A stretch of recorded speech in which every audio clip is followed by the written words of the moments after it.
Today I'm going to discuss my own contribution. Very important. I call it the Don Quixote mirrors. I saw this in Man from La Mancha, and I thought the imagery excellent. Here it is. Quixote was on the quest, the man from La Mancha, the old man, the old infirm, senile man going on the quest to save the world. He's swinging his wooden sword to slay the dragons and make the wrong right. He's going to produce justice, quote unquote, in the world. Up comes 12 knights with mirrors. And Don Quixote is waving his wooden sword. He's going to slay dragons and take on the world, take on all the bad and turn it into good.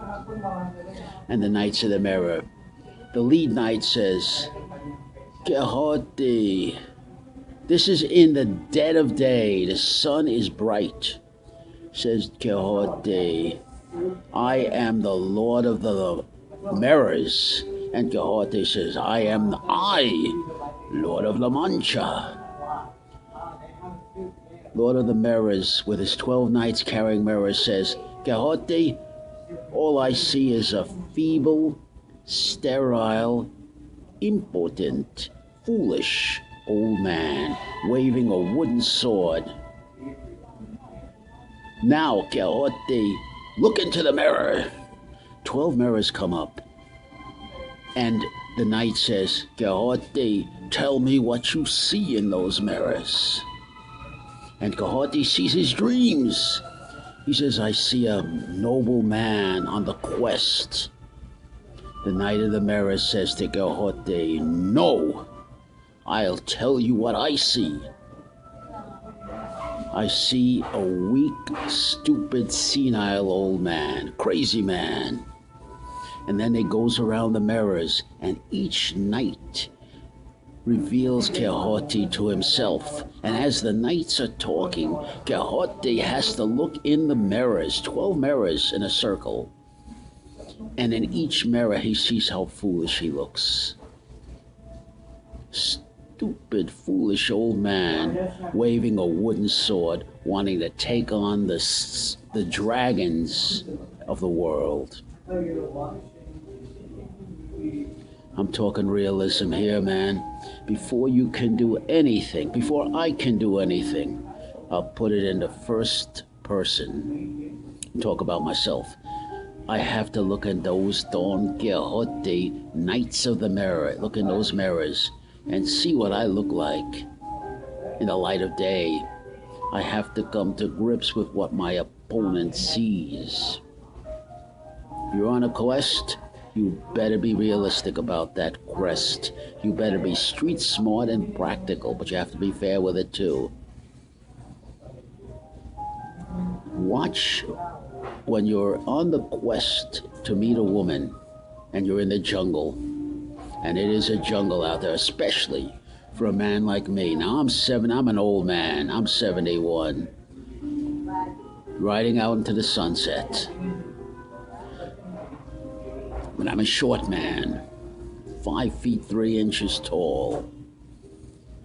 It's very competitive out there. It's savagely competitive out there. Dog eat dog.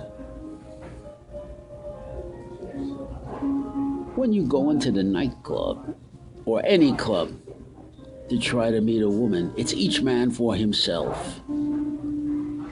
Each man for himself. You better know what you're doing. Every second, every moment that you're in the arena, you better know what you're doing. You better be well prepared. Nobody's giving anything away. If anybody's giving anything away, it's a dream, it's an illusion. It's an illusion. It's given in order to make fun of the short, small man behind his back, to laugh and mock behind his back.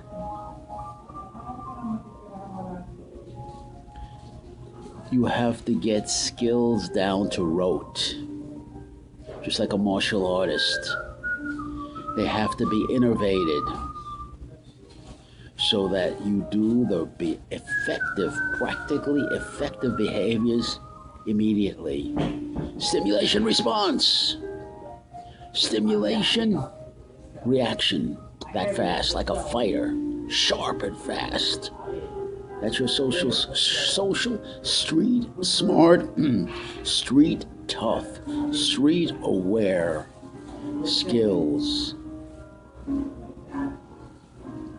The biggest lie that's ever been told is women are compassionate. No, they're not, my friend. I refer you to Midnight Cowboy. And as Joe Buck, which was John Voight, who's about 6'3". He's coming into New York City, and he's going to be the hit of all the New York women. All the Manhattan women are going to go for Joe Buck. And he hears on his radio, they're interviewing the Manhattan women. Now listen to this very carefully. What do you like in a man? All the desirable, quote unquote, fashionable, sexually compelling, mesmerizing New York women. And I'm the man who knows, because I stood Broadway, Manhattan, streets of Manhattan, I'm saying, and observed the Manhattan women in the springtime. And I'm going to tell you right now, I can understand the pain and the agony and the frustration of young Elliot Rodger on the Santa Barbara campus, seeing all those tall blondes. And of course, they're going for the jock, the tall guy, and all that bullshit. Well, the women's say on the radio, tall, got to be tall. Handsome, got to be handsome. Personality, got to have a personality. Clothes, got to be well-dressed, well-groomed. This is New York we're talking about, buddy. This is Manhattan. This ain't no bullshit. I come from the Bronx, the East Bronx, and the South Bronx. I come from Brooklyn, Flatbush, and Manhattan. Gone to all the dance halls in the old days. Story's always the same. One time I approached my cousin, you listen to this, and asked my cousin for a dance. She won't dance with me. And she complains to her father. And he says, Sonny, you ready for this idiocy? Sonny, watch yourself. Be careful, Sonny. Be careful what you're doing. Watch yourself. What the son of a bitch meant was, you have no appearance, Sonny. You're an embarrassment, because my cousin must have gone back and complained to her father and says, little Mark, that ugly, repulsive cousin, came up to me, embarrassed me, while I'm trying to attract and impress TDH. TDH. Tall, dark, handsome bastard. But it's this bastard who sets the tone, who sets the expectancies, and creates, well, I should say, no, that's not true, because it follows what I'm calling hot genital strivings. That's the chemistry. I'm putting it street, I'm putting it direct. I won't pull no punches. You follow the hot genital strivings. If you're a short man, a short, ugly man like me, you watches that woman very closely. And you watch where the energy goes. That's going to tell you what you're going to invest in this woman. That's going to tell you what your chances are. If you see the hot genital strivings going for the TDH, the taller guy, the younger guy, the more virile looking guy, and all that other bullshit. But it's the reality, it's the cold, hard reality in everything. All the phony admonishments and encouragements are a footnote to this brute reality. Environment, in this case, trumps biology. You let her go. Let her go. Don't fight it. You're fighting Niagara Falls trying to swim upstream against the falls. You'll get crushed and killed. And short, small man, what in the hell are you doing hanging around your taller adversary? They have no vacuum to pick up for you to pick up. They're getting it for themselves. They will make fun of you behind your back, lad. I've been through the wars, man. And I'm telling it like I have experienced it. Like I know it to be true. You go out there, and I want you realistic. I want you tough as nails. Fight, fight, fight, but do it right. When you can fight, fight, fight, and you have the proven confidence, I'm going to ask you, how do you know you can do it? Have you ever done it? Don't talk to me. Tell me what you've done, and we'll go from there. When you can do these things and stand up for yourself and hang like a man,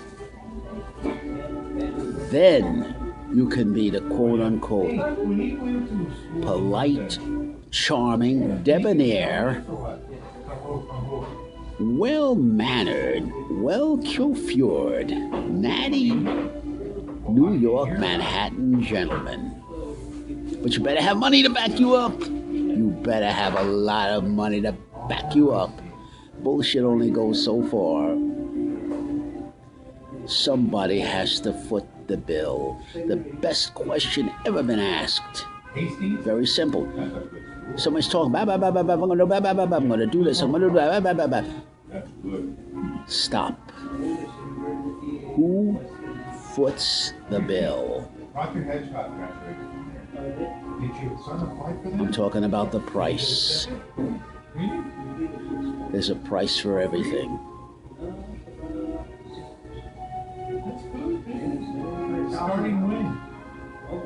There's so much bullshit going on about all these issues.